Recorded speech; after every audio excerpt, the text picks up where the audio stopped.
अस्सलाम वालेकुम। मैं हूँ आरज़ू अंसारी। आज की इस नई वीडियो में मैं आप लोगों के सामने पेश करने जा रही हूँ हज़रत इमाम जाफ़र सादिक रज़ी अल्लाह तआला अन्हु की नियाज़ की कहानी, यानी कि कुंडे की नियाज़ की कहानी, जिसे सुनकर आपका ईमान ताज़ा हो जाएगा इंशाअल्लाह। एक शहर में एक गरीब इंसान लकड़ियाँ काटकर बड़ी मुश्किल से अपना गुजर बसर करता था। यहाँ तक कि उसकी हालत ये थी कि दिन ब दिन उस पर कर्ज चढ़ता जा रहा था। एक दिन उसने अपनी बीवी से कहा कि क्यों न मैं दूसरे शहर जाकर मेहनत करूं और वहां काम ढूंढूं ताकि कर्ज उतर जाए और हमारे हालात बेहतर हो जाए। तो उसकी बीवी ने कहा, अगर आपकी मर्जी है तो ठीक है, मैं आपके लिए दुआ करूंगी, यकीनन अल्लाह अज़्ज़ वजल हमारी मदद फरमाएगा। बस वो शख्स वहां से दूसरे शहर में उसने वहां के लिए रवाना हुआ और बहुत काम ढूंढा, लेकिन उसको कोई भी काम नहीं मिला। तो उसने वहीं लकड़ी काट कर गुजर बसर करना शुरू कर दिया। उसने चाहा कि कुछ पैसे जमा कर लूं ताकि अपने वतन वापस चला जाऊं, लेकिन वो नहीं जा पाया और उसकी बीवी रोती रही और दिन रात अल्लाह ताला से दुआ करती रही। जब उसके घर में कुछ भी नहीं बचा तो वो गुजर बसर करने के लिए शहर के वजीर के पास गई और कहा कि मैं गरीब हूँ, लाचार हूँ, मुझे अपने घर में थोड़ी सी जगह दे दीजिए, आपके घर का काम भी कर दूंगी, मुझे बस 2 वक्त की रोटी चाहिए। वजीर ने अपनी बीवी से कहा, इसे घर में रख लो, नौकरों का काम समझा दो। वो मजबूर औरत काम करती रही और अपने शौहर के लिए दुआ मांगती रही। दिन महीने सब गुजर गए और महीने साल की तरह बढ़ते गए, लेकिन शौहर वापस नहीं आया। एक दिन औरत जब रोते रोते सो गई तो रात को इमाम जाफर सादिक रज़ी अल्लाह तआला अन्हु आए और वो औरत उनको देख रही थी। इमाम फरमा रहे हैं, ऐ लोगों, बताओ कि आज कौन सी तारीख है। इमाम के साथ जो इमाम के चाहने वाले थे उनमें से एक ने कहा, आज 22 रजब है। तो इमाम जाफर सादिक रज़ी अल्लाह तआला अन्हु ने फरमाया, याद रखना, जो भी हमारा चाहने वाला है इस दिन खुलूस दिल से नियाज दिलाए, और अगर अल्लाह ताला से कोई दुआ मांगेगा तो अल्लाह ताला दुआ रद्द नहीं फरमाएगा। बस ये सुनना था कि औरत की आंख खुली, नींद से जागी तो पता चला वो रात 22 रजब की रात थी। उस औरत ने सुबह उठकर इमाम जाफर सादिक रज़ी अल्लाह ताला अन्हु की नियाज दी और दुआ मांगा। ये अमल अभी चल ही रहा था और वो शिरनी बांट ही रही थी। वहां दूर जो उसका शौहर था लकड़ियां काट रहा था।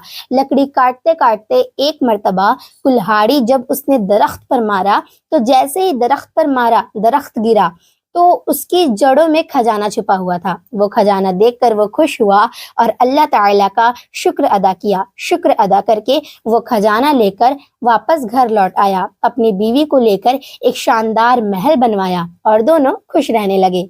फिर बीवी ने अपने शौहर को बताया कि जो अल्लाह ताला का करम हुआ है ये इमाम जाफर सादिक रज़ी अल्लाह ताला अन्हु का सदका है। इमाम ख्वाब में आए थे, उन्होंने कहा था कि उस दिन नियाज करके अल्लाह ताला से हमारे सदके दुआ मांगो, इंशाअल्लाह तुम्हारे हालात बदल जाएंगे। वो दोनों मियाँ बीवी उस दिन इमाम जाफर सादिक रज़ी अल्लाह ताला अन्हु की नियाज करते। एक दिन वजीर की बीवी छत पर गई, दूर से देखा तो एक आलीशान घर बना हुआ था, महल बना हुआ था। अपनी कनीज से पूछा कि ये शानदार महल किसका है, तो उसने बताया ये आपकी उस कनीज का घर है जो आपके यहाँ कुछ दिनों तक काम करती थी।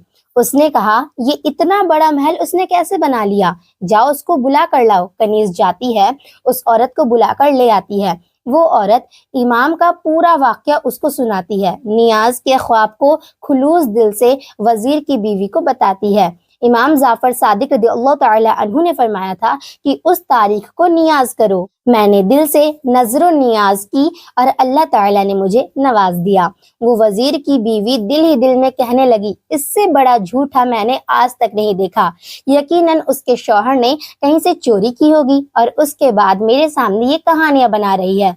वो औरत तो चली गई, लेकिन वजीर की बीवी के दिन बदलने लगे। अचानक से नायब वजीर, जो वजीर से हसद रखता था, उसने बादशाह को भड़काना शुरू किया और बादशाह ने वजीर को बुलाकर पूरा हिसाब मांगा। वजीर हिसाब देने लगा तो सही से दे नहीं पाया। नायब वजीर ने कहा कि बादशाह सलामत, मैंने कहा था ना कि ये आपके पीठ पीछे आपको नुकसान पहुंचा रहा है। बादशाह को ये सुनकर गुस्सा आया और कहा कि अब तुम हुकूमत के महल में नहीं रहोगे, जाओ अपने लिए कहीं और काम ढूंढ लो। वजीर अपनी बीवी को लेकर शहर से बाहर जा रहा था तो रास्ते में दोनों को भूख लग गई। उन्होंने तरबूज खरीदा, उस तरबूज को अपने रुमाल में बांध लिया ताकि किसी नदी के पास जाकर बैठेंगे और आराम से वहां खाएंगे। और उधर जो बादशाह का बेटा शिकार पर गया था वो वापस नहीं आया। बादशाह बहुत परेशान था।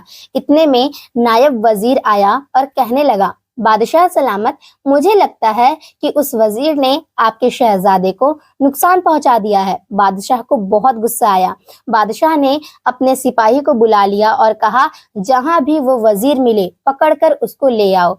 अगर उसने मेरे बेटे को नुकसान पहुंचाया है तो मैं उसे नहीं छोड़ूंगा। सिपाही वजीर को ढूंढते ढूंढते उसके पास पहुंचा और पूछा, शहजादा कहाँ है?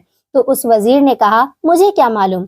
तो सिपाही ने वजीर और उसकी बीवी को बादशाह की खिदमत में पेश किया। बादशाह ने जब वजीर के हाथ में बंधा हुआ रुमाल देखा तो कहा, रुमाल में क्या है? तो वजीर ने कहा, तरबूज है। बादशाह ने कहा, इसे खोलो। जैसे इसको खोला गया तो उसमें शहजादे का सर था। बादशाह की आंखों में खून उतर आया। बादशाह ने कहा, इन दोनों को कैद कर दो, कल सुबह इन दोनों के सर को तन से जुदा कर दिया जाएगा। वजीर रोता रहा और कहा, मैंने कुछ नहीं किया। लेकिन बादशाह ने उसकी एक बात नहीं सुनी। जब उनको कैद खाने में डाला गया तो वजीर ने रोते रोते कहा, अचानक से हमारे साथ इतना बुरा क्यों हो रहा है? जरूर मुझसे कोई गुनाह हुआ है जिसकी ये हमें सजा मिल रही है। इतने में वजीर की बीवी रोते रोते कहने लगी, गुनाह तुमसे नहीं बल्कि मुझसे हुआ है। तुम्हें याद है हमारे यहाँ एक नौकरानी काम करती थी, कल वो मेरे पास आई थी। अब वो शहजादी की तरह रहती है। मैंने जब उससे पूछा कि ये इतने पैसे कहाँ से आए तो उसने कहा, इमाम ख्वाब में आए थे और कहा कि मेरी नजर करो फिर दुआ मांगो, अल्लाह तुम्हारे हालात बदल देगा। मैंने उसकी बात को झूठ समझा और मुझे लगता है तभी से हमारे हालात बदल चुके हैं। वजीर ने कहा, ऐ बदबख्त औरत, इससे बड़ा गुनाह और क्या हो सकता है? तुमने इमाम की बात को झूठ कहा, तौबा करो। दोनों ने मिलकर तौबा की और ये कहा, ऐ मेरे अल्लाह, अगर हम दोनों को रिहाई मिल गई तो हम हर साल 22 रजब को नियाज करेंगे। ये दुआ मांगकर वो रोते रोते सो गए। सुबह हुई तो अचानक शहजादा टहलते हुए अपने महल में पहुंचा। बादशाह हैरान हुआ और कहा कि तुम कहाँ थे? उसने कहा, मैं तो शिकार पर गया था। बादशाह ने मियाँ बीवी को बुलाया और कहा, ये सर किसका था? तो उन्होंने पूरा वाकया बादशाह को सुनाया। बादशाह ने कहा, आज से हर साल मैं भी मेरी सल्तनत जहां जहां तक है वहां इमाम जाफर सादिक रज़ी अल्लाह तआला अन्हु की नियाज करवाऊंगा। वजीर को वापस उसके ओहदे पर कायम किया। नायब वजीर को सल्तनत से निकाल दिया गया। तो ये था पूरा वाकया। ये नियाज 22 रजब को कराना चाहिए और आप चाहें तो 15 तारीख को भी करा सकते हैं। तो उम्मीद करती हूँ आप लोगों को ये वीडियो पसंद आया होगा। चैनल पर नए हैं तो जरूर चैनल को सब्सक्राइब करें। मिलती हूँ अगली वीडियो में। अस्सलामु अलैकुम।